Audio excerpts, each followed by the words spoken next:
Welcome to Sew Very Easy. My name is Laura and today we are going to work with a thread called King Tut, and it is a decorative thread and it's also used for quilting. It's a thread that you are going to notice when you do quilt. It is 100% cotton and it's a very nice thread. What we're going to do with it today, we are going to make a hedgehog pincushion. It is a very cute pincushion and it's weighted, so you could also use it as a weight. Not always a pincushion. Now, if you're following along with Superior University course, it is course 103. And the first thing we need to do, as with any new thread that we're going to try, we need to test our machine.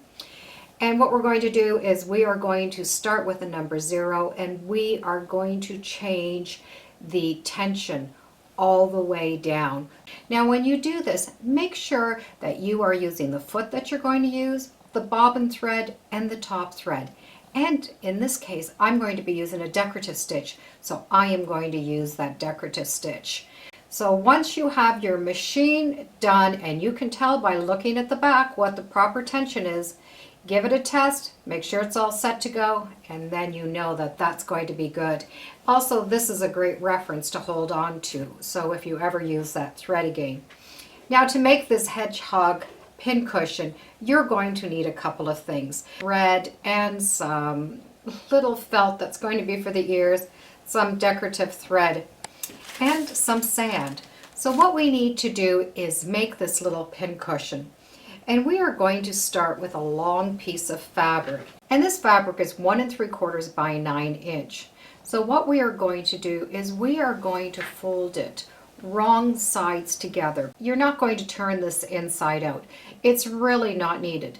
And you are going to stitch down each side 1/4 inch. But what you need to do is make your machine stitches very small and tight, because you are going to put the sand in this little pocket.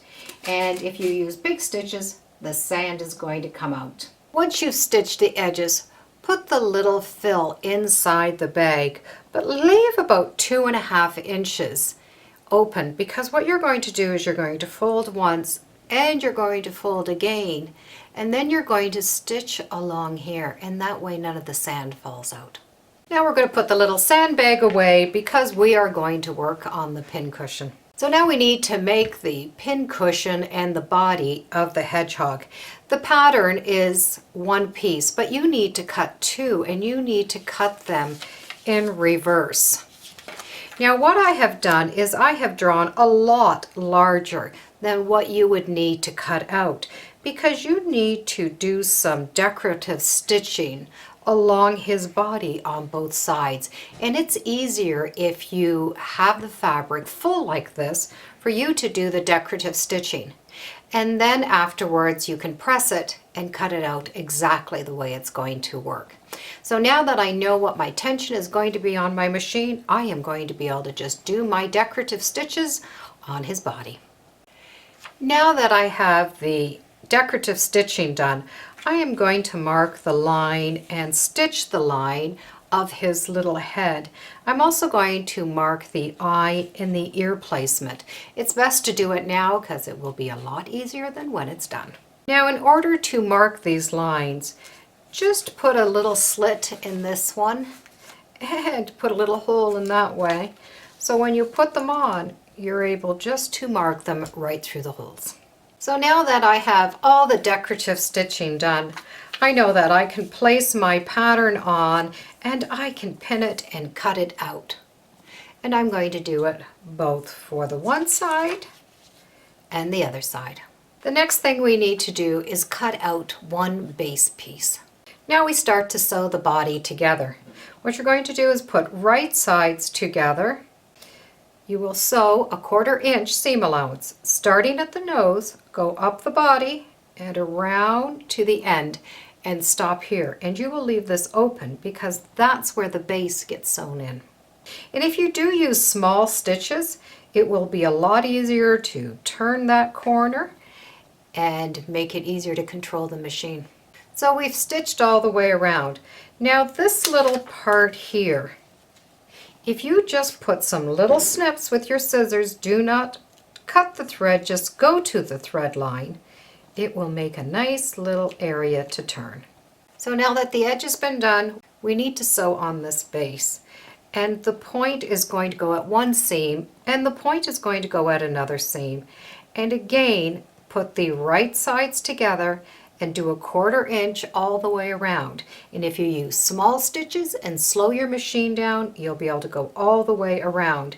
And leave a little opening because you need to slide this bag in and you're going to need to stuff him. So we have the base stitched on and we have a little opening.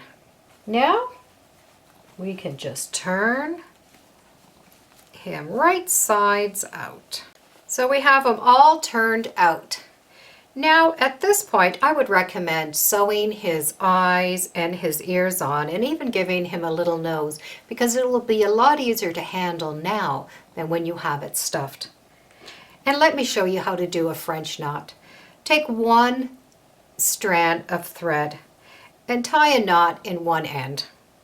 And put your needle up into the mark of the eye. And pull your thread all the way. Do you see how it's tight there? You are going to take the thread and you are going to wrap it around your needle, 1, 2, 3. And then you're going to put that needle point back very close to that same hole.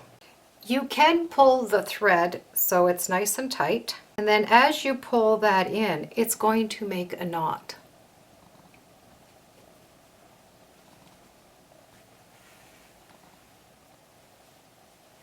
And there's a French knot. So to do his little nose, we're going to put the 2 strands together and tie a knot. You're going to stitch over top of this seam. So start with your needle in a little bit this way and you're going to go back in that way.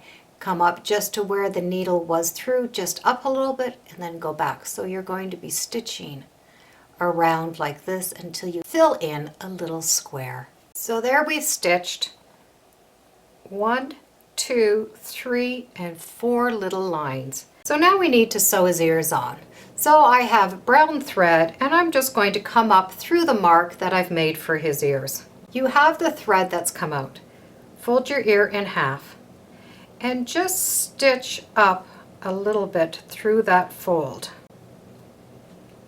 Just do one more little piece and stitch that down. Then you can open the ear and then you can stitch down those 2 little corners. Put your thread to the inside and tie a knot and then do the second side.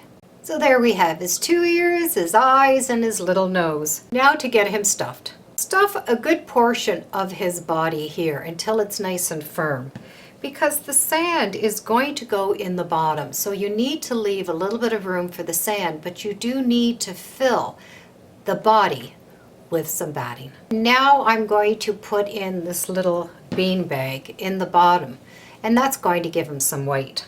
Now that we have the little sandbag in there, we can close up this little seam and we are done. And it has that extra weight in it to hold it down. So there we go. We've learned how to do a French knot, we've learned to do a little nose, and we have learned to do these cute little ears. And the bonus is we were able to use different machine stitches that we don't often get to use. Using the King Tut thread, it is a beautiful thread because it's heavier and you can see the stitching a lot better. I will put a link in the description to everything that I used today so that you can always check it out.